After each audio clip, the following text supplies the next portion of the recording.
Nó gấp hả?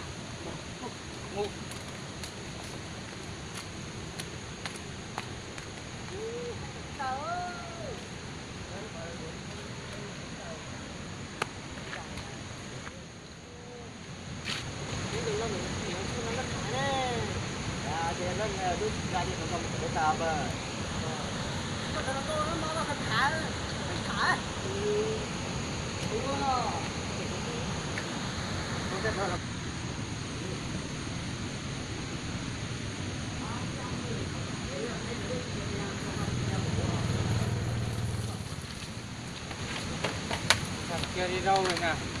Nhiều số kia đâu rồi nhỉ? Xe nào? Con này. Em biết giờ Hà Nội nhỉ?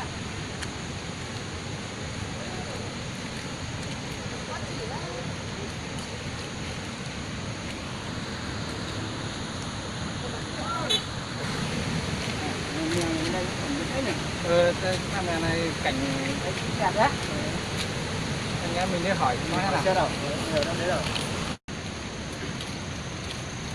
Đây này kia. Ở đâu á? Ở đây lên trên kia. Trên nào? Trên này. Cái con đánh nhau. Không phải em không ạ. Không à? Thế con gái không? Không có. Đùa. Có chuyện gì hả? Đó. Là anh ạ. Cái thằng này nó đánh em ạ. Chơi luôn. Chơi luôn. Thế này, kia tao.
Gì mưa phải mơ luôn đi một giây thôi như còn vó mà nó không rồi nó tôi đâu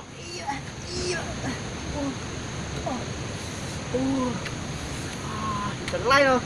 Nó mót luôn đi. Nó sẽ tít tao.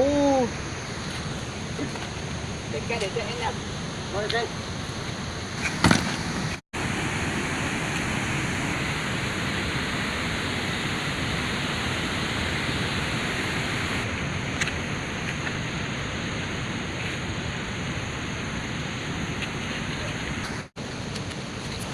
Oh. phải thế nào cái để được ra Này để anh lo. Được không?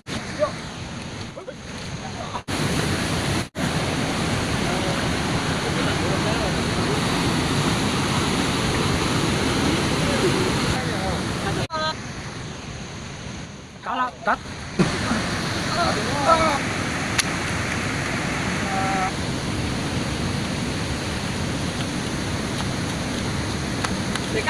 Để ca sao không này?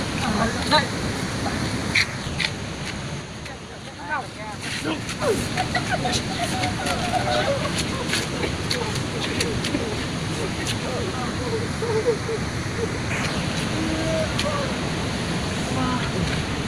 Một trò sư phi ra. Tuần chi tần lay nè.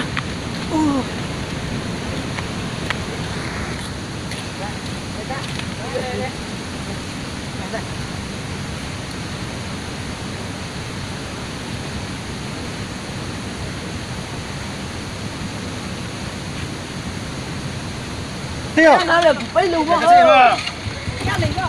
nghe là sao hả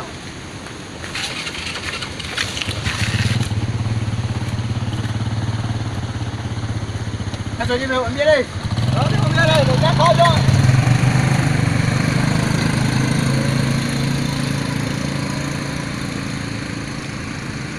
Đây là cô.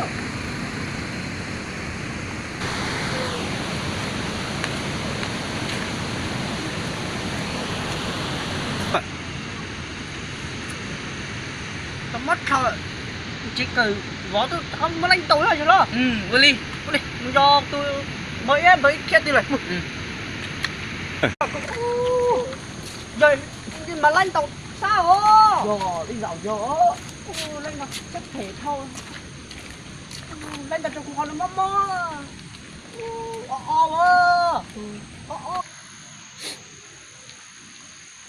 Đấy chạy á, nó thấy không?